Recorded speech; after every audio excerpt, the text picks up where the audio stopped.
اللهم صل على محمد وآل محمد ثم الصلاة والسلام على باقي الأئمة الذين هم أمناء الرحمن بالخصوص على سيدنا ومولانا صاحب العصر والزمان اللهم صل على محمد وآل محمد ولعنة الدائمة على أعدائهم أجمعين من يومنا هذا إلى يوم الدين بسم الله الرحمن الرحيم قال رسول الله صلى الله عليه وآله وسلم إني تارك فيكم الثقلين كتاب الله وفطرتي صلوات اللهم صل على محمد وآل محمد آج 10 محرم کربلا میں جو واقعہ ہوا قیامت تک کے لیے تمام انسانیت کے لیے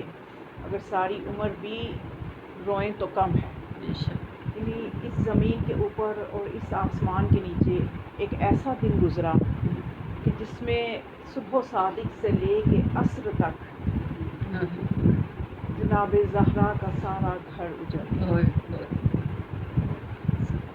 آج کا دن یہ کربلا یہ سانحہ نہ ہوتا، اگر رسول اللہ کی تعلیمات کو یہ امت سمجھ لیتی تو یہ واقعہ نہ ہوتا. آج دنیا کی تاریخ کچھ اور ہوتی، آج اسلام کی تاریخ میں یہ دردناک واقعہ نہ ہوتا. لیکن مشیت الہی کچھ اس طرح سے تھی اور امت مسلمہ جو ہے وہ بھی نبی کریم کی اس طرح سے معرفت حاصل نہ کر سکی، ان کے فرامین کو اس طرح سے تقدس نہ دے سکی، جس کا یہ نتیجہ ہوا. حالانکہ ہم سب مسلمان، تمام مسلمان اس چیز کو مانتے ہیں کہ ختم نبوت جو ہے اس پہ سب کا ایمان ہے. ختم نبوت کے بعد آپ امت کو ان کے حال پہ نہیں چھوڑ گئے، بلکہ آپ نے جا بجا فرمایا. اور کسی بھی لیڈر، کسی بھی رہنما کے لیے یہ مناسب نہیں ہے کہ تعلیمات دے اور اس کے بعد آگے کوئی رستہ نہ دکھائے اور چلا جائے. ایسا ہرگز نہیں ہوتا. ایک عام جگہ پہ بھی آپ دیکھیے، ایک استاد اگر ایک اسکول سے جاتا ہے تو اس کے جانے سے پہلے یہ اصول ہے کہ وہ مہینہ 2 مہینے پہلے بتائے تاکہ اس کی جگہ پہ ویسا ایک استاد جو ہے وہ تلاش کیا جائے. ایسا نہیں ہے کہ ایک استاد جا رہا ہے پیچھے پتہ نہیں 2 مہینے بچوں کے لیے ہدایت کے لیے کوئی ہے ہی نہیں ہے، تعلیم کے لیے کوئی ہے ہی نہیں ہے. ایسا نہیں ہوتا. ایک چھوٹے سے ڈپارٹمنٹ کی میں بات کر رہی ہوں، اور جو عالمین کے لیے نبی بن کے آئے، جو عالمین کے لیے ہادی بن کے آئے، جو انبیاء کا سردار ہے، اب اس نے بھی ظاہر ایک وقت ہے دنیا سے جانا ہے، تو ایک عقلی تقاضا ہے کہ وہ اپنے بعد ایک سسٹم دے کے جائے گا. عقل بھی اس چیز کو مانتی ہے، اور پھر قرآن، روایات، سب چیزیں ہمارے سامنے ہیں کہ آپ نے باقاعدہ اس سسٹم کو متعارف کروایا 18 ذی الحج کو کہ میں اب نہیں رہوں گا، میں آپ کے درمیان اب زیادہ رہنے والا نہیں ہوں، زیادہ دیر نہیں رہوں گا، اور میرے بعد بالکل جیسے میں آپ لوگوں پہ اولیت رکھتا ہوں، آپ کے نفسوں پہ اولیت رکھتا ہوں، آپ کے نفسوں پہ آپ سے زیادہ میرا حق ہے، اسی طرح سے علی کا تمہارے نفسوں پہ حق ہوگا. جیسے میں تمہارا نبی تھا اسی طرح سے یہ علی تمہارا ولی ہوگا. اور علی کے بعد خطبہ غدیر آپ دیکھیے کہ وہ صرف مولا کائنات کی ولایت کا اعلان نہیں ہے. کبھی آپ، مجھے نہیں لگتا کہ کسی نے پڑھا ہوگا، اگر آپ اس کا ترجمہ ہی صرف پڑھ لیں، عربی نہ بھی پڑھیں، وہ پورا قصیدہ ہے 12 اماموں کی شان میں، اور 4-5 جگہ پہ خصوصیت کے ساتھ الگ سے امام زمان علیہ السلام کا ذکر ہے اس میں کہ میرا بیٹا قائم، میرا بیٹا قائم آئے گا. اور یہ خطبہ غدیر جو ہے اس کو صرف ہم مکتب تشیع والے ہی نہیں بلکہ مکتب اہل سنت کے بہت بڑے عالم وہ یہ کہتے ہیں کہ اگر کسی نے غدیر کا انکار کیا تو پھر وہ اس کا اسلام سے انکار ہے.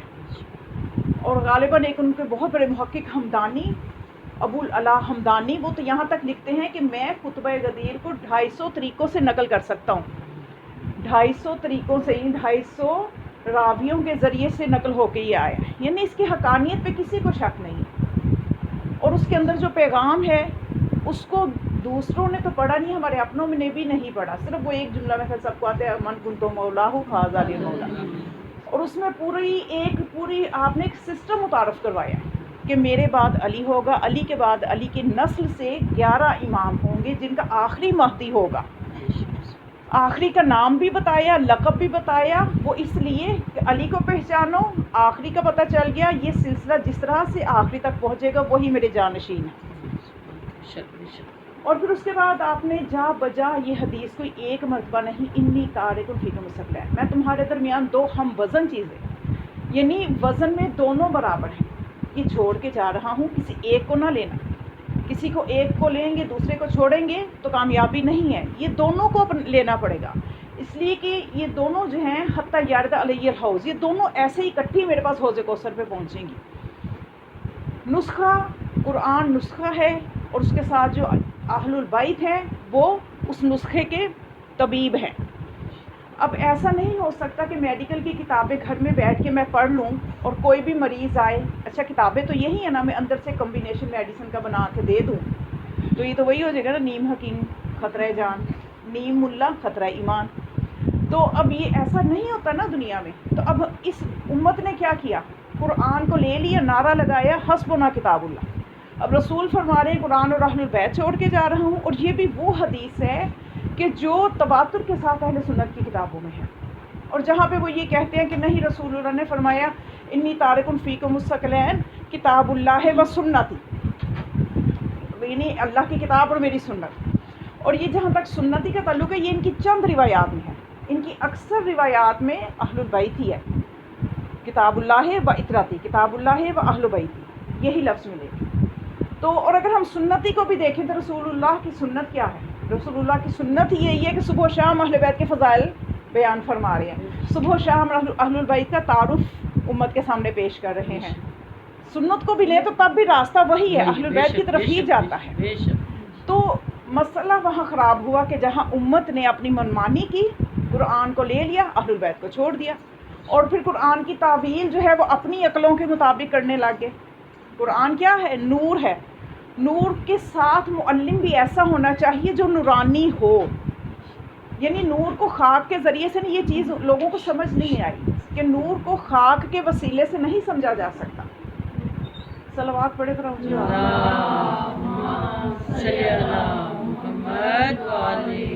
امام جعفر صادق علیہ السلام کا یہ طریقہ تھا کہ آپ جب بھی حج پہ جاتے تھے تو مینا میں آپ کچھ دیر قیام فرماتے تھے۔ ظاہر آپ وقت کے امام ہیں، جو بھی زمانے کی علمی مشکلات ہیں ان کے لیے لوگوں نے آپ کے پاس ہی آنا ہے، اور حج کے موقع پہ دنیا کے کونے کونے سے لوگ گئے ہوتے ہیں۔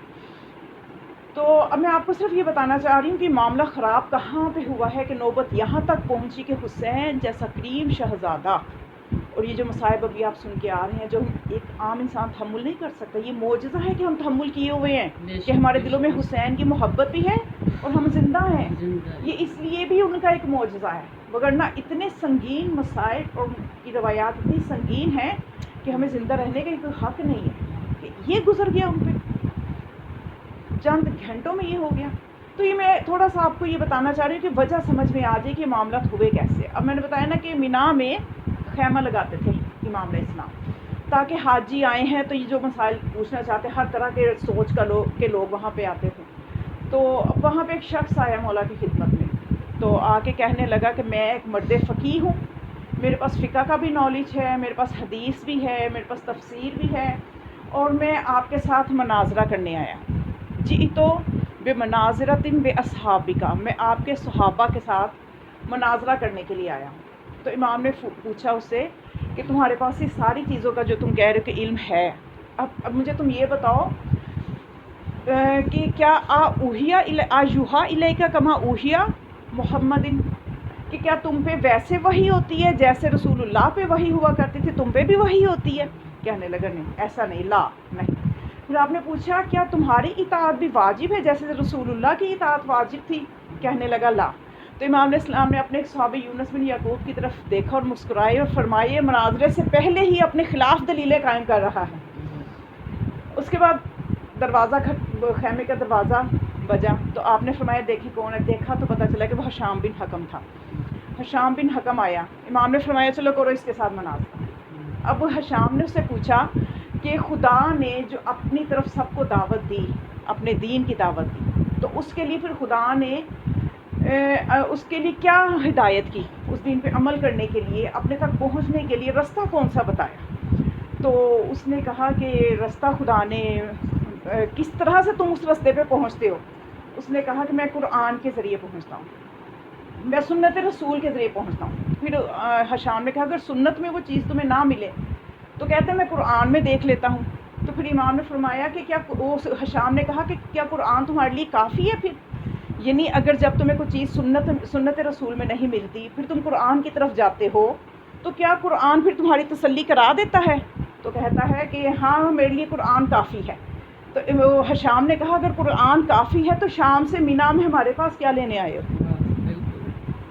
وہ پریشان ہو گیا، کہنے لگا ہاں تو پھر کیا ہے، آگے کیا راستہ ہے، کیا کرنا چاہیے مجھے؟ پھر اس نے کہا، حشام نے کہا یہ ہے، امام علیہ السلام کی طرف اشارہ کی، یہ ہے حجت خدا جو زمین سے زیادہ آسمان کے رستوں کو جانتے ہیں، جو ہر خوشگوار کا علم ان میں رکھا گیا ہے، ان کے پاس سارا علم ہے، یہ رسول خدا کے علم کے وارث ہیں۔ تو اس نے جب امام علیہ السلام کی طرف دیکھا تو امام مسکرائے اور اس سے کہا کہ کیا چاہتے ہو کہ تم جو گھر سے نکلے ہو تو یہاں تک پہنچے ہو، تمہارے ساتھ جو معاملات پیش آئے ہیں سارے بتا دوں؟ کیا کیا تمہارے ساتھ راستے میں ہوا، کہاں کہاں کیا کیا تمہاری ضرورت تھی؟ ابھی تھوڑا سا امام نے بتایا، وہ قدموں میں گر گیا اور ولایت کا کلمہ پڑھا۔ صلوات پڑھیں۔ اللہم صلی علی محمد وآل محمد۔ بارے دیگر صلوات پڑھیں۔ اللہم صلی علی محمد وآل محمد۔ تو قرآن اور یہ اہل البیت یہ جدا نہیں، ان میں جدائی نہیں ڈالی جا سکتی۔ ان کے جسموں میں جدائی اگر آپ کر دیں گے تو نوک نیزہ بھی قرآن کی تلاوت کر کے بتائیں گے کہ قرآن اور ہم جدا نہیں۔ تو بس یہی دوسرے مسلمانوں سے ہمیں شکوہ ہے کہ انہوں نے اہل البیت کا دامن چھوڑ دیا، اور اپنوں سے میں یہ ہمیں شکوہ ہے، ہمیں آپس میں یہ شکوہ کرنا چاہیے کہ ہم نے قرآن اور اہل البیت دونوں کو تو تھاما لیکن قرآن ہماری زندگیوں میں نہیں ہے، قرآن ہماری زندگیوں میں نہیں ہے۔ ہمیں اتنی رسول خدا کی طرف سے روایات آئی ہیں کہ قرآن جو ہے اس کے پڑھنے کے بارے میں، اس کے سمجھنے کے بارے میں، اس کے غور و فکر کرنے کے بارے میں، لیکن ہم نے بھی قرآن اور اہل البیت دونوں کو نہیں، ہمارا تمسک دونوں سے نہیں ہے، یہ المیہ ہے ہمارا۔ جبکہ ہم ویسے بہت خوش ہوتے ہیں کہ قرآن جو ہے وہ اہل البیت کی شان میں نازل ہوا ہے، اہل البیت جو فرماتے ہیں وہ قرآن ہے، جو کرتے ہیں وہ قرآن بن جاتا ہے۔ یعنی عام مومن کی یہ شان ہے کہ آیت اترے گی، عمل کرے گا تو مومن بنے گا، اور اہل البیت رسول کا مقام یہ ہے کہ وہ جو کرتے ہیں وہ قرآن بن جاتا ہے۔ سبحان اللہ، بے شک بے شک۔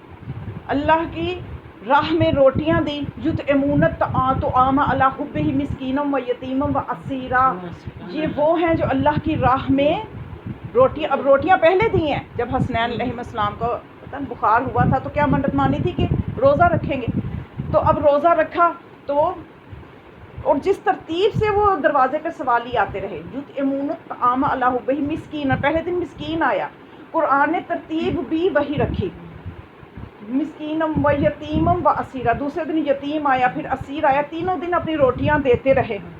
اب اس پہ بھی لوگ پریشان ہو جاتے ہیں، اچھا بھئی اگر فقیر آ گیا تھا، یتیم آ گیا تھا، مسکین آ گیا تھا تو گھر کے 3 لوگ یا 2 لوگ روٹیاں دے دیتے، باقی مل کے باقی کھا لیتے۔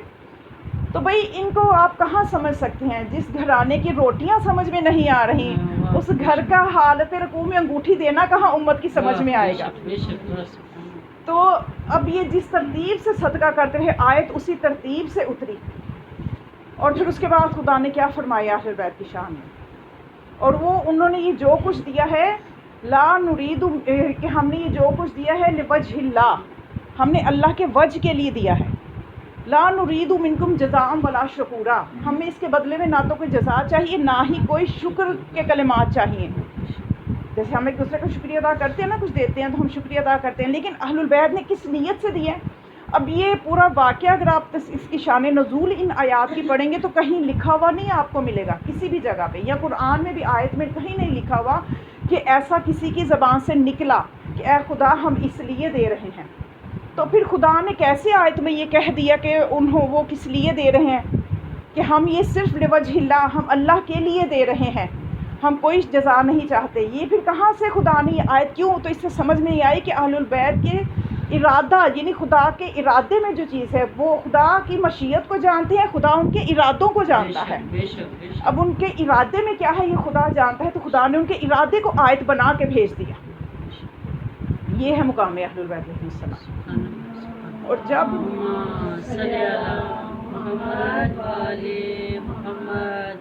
اتنی سوئی ہوئی سلوات میں مسائل بھی پڑھ لینے چاہیے.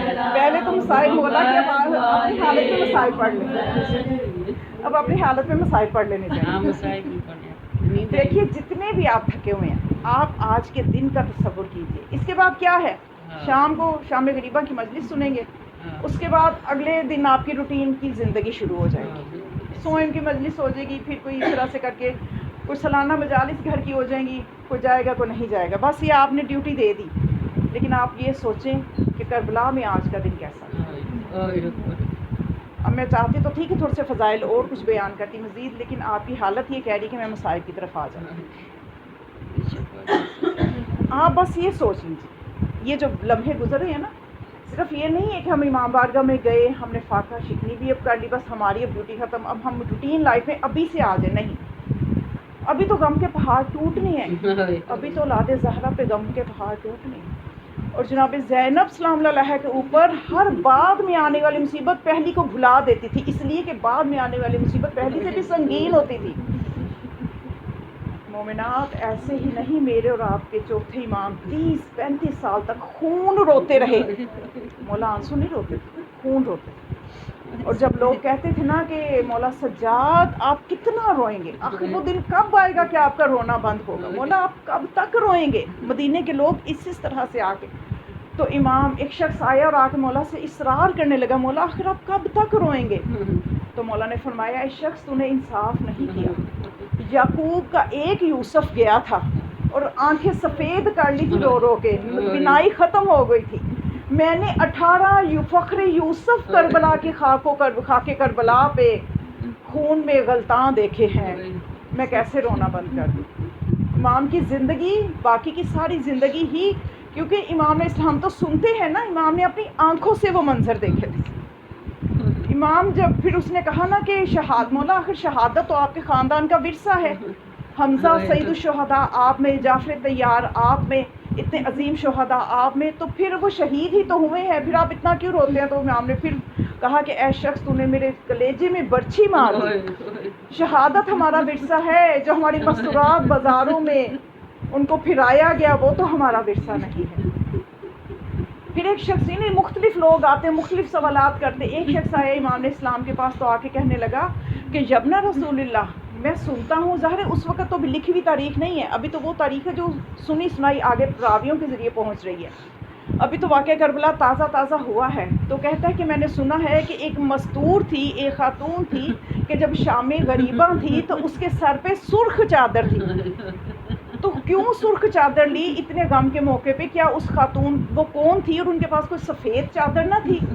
تو امام نے گریا شروع کیا. امام نے فرمایا وہ میری پھوپھی زینب تھی, اس کی چادر سفید تھی. جب علی اکبر کا جنازہ آیا, علی اکبر کا لاشا آیا, قاسم کا لاشا آیا, وہ ہر ایک پہ اپنے آپ کو گرا دیتی تھی, اور اس کی چادر عصر کے بعد شام غریبہ تک جو سفید چادر تھی وہ سرخ ہو چکی تھی. لوگ آتے مختلف سوالات کرتے. پھر کوئی آیا اور اس نے پوچھا کہ مولا آخر آپ کے ساتھ ہوا کیا, جب تمام شہادتیں ہو گئیں تو آپ کے خاندان کے بچے اور مستورات پہ کیا گزری. امام کے ہاتھ میں تسبیح تھی. امام نے فرمایا اگر یہ تسبیح ٹوٹ جائے اور اس کے دانے بکھر جائے, اس طرح سے ہمارے بچے صحرا میں بکھر گئے, اس طرح سے اولاد زہرا صحرا میں بکھر گئی. مومنات آپ سنتی ہیں نا وہ معصوم سی بچی, جب جناب مسلم کی شہادت کی خبر ملی تھی تو ماموں حسین نے کتنا پیار کیا تھا, اپنی گود میں بٹھایا تھا, کانوں میں بندے پہنائے تھے. لیکن اس بچی پہ بھی وہ سخت وقت آیا کہ جب گھوڑے دوڑائے گئے, خیموں کو آگ لگائی گئی, وہ معصوم بچی گھوڑوں کے زموں کے تلے آ کے شہید ہو گئی. میں نے کہہ دیا, آپ نے سن لیا. یہ تصور کیجئے کہ کچھ 4-5 سال کی بچی ہو, نہ ماں کو بچی کی ہوش, نہ بچی کو ماں کا پتہ, اور گھوڑے دوڑ رہے ہوں, اور سمو تلے آ کے ایک معصوم بچی کا کتنا جسم ہوتا ہے, کتنی جسامت ہوتی ہے, کتنی نازک ہوتی ہیں بچیاں. اپنی بچیوں کا تصور کر کے ذرا پرسہ دیجیے آج جناب زہرا کو. یہ چند لمحے 10ویں محرم کی، یہ 10 تاریخ عاشوراء کے دن کے رہ گئے ہیں. کوشش کریں کہ یہ آنسوؤں کے ساتھ یہ وقت ہمارا گزرے.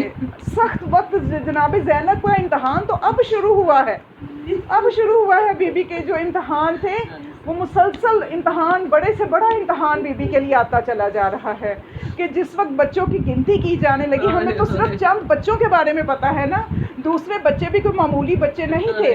مولا علی کی ایک بیٹی تھی بی بی ختیجہ، ان کا روزہ مبارک ہے جنہوں نے زیارات کی ہے، میں نے کی ہوئی ہے ان بی بی کی زیارت. مسجد کوفہ میں جائیں تو روڈ کراس کر کے بالکل سامنے ختیجہ بنت علی، ان کا روزہ مبارک ہے. ان بی بی کے 2 بیٹے تھے، 2 بیٹے تھے. جب بچوں کی گنتی کی جانے لگی وہ روتی ہوئی جناب زینب کے پاس آئی، کہتی آقازادی شہزادی زینب، میرے دونوں بچے گھوڑوں کی سما تھلے کچلے گئے ہیں.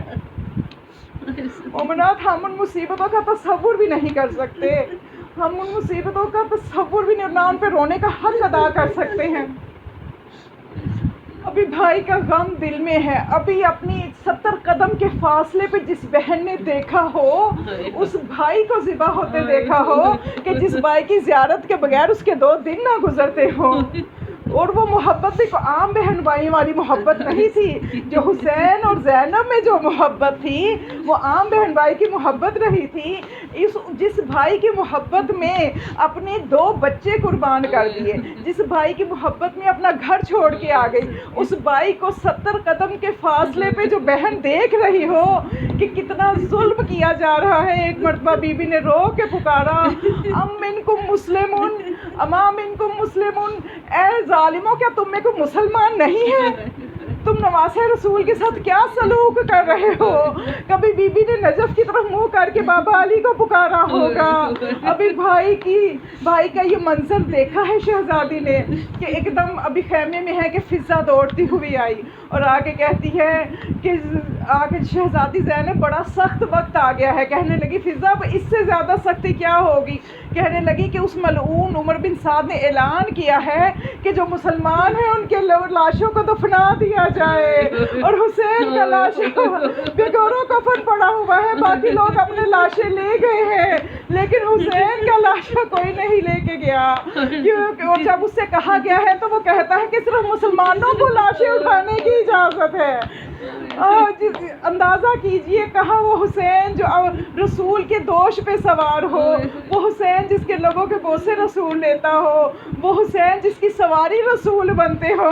آج وہ حسین ان ملعونوں کی نظر میں مسلمان بھی نہیں ہے. جناب زینب پہ کیا گزری ہوگی کہ جب اپنے بھائی کے لیے اس طرح کے الفاظ سنے. ابھی کوئی خاص وقت نہیں گزرا تھا، ابھی اسی غم پہ غم پڑتے چلے جا رہے ہیں شہزادی زینب پہ کہ فضا نے دوڑتی ہوئی خیمے میں آئی اور آگے کہنے لگی شہزادی زینب ایک اور قیامت پڑ گئی ہے. وہ قیامت یہ پڑی ہے کہ جنہوں نے اپنے لاشیں اٹھانے تھے، جن کو اجازت تھی، انہوں نے اٹھا لیے ہیں.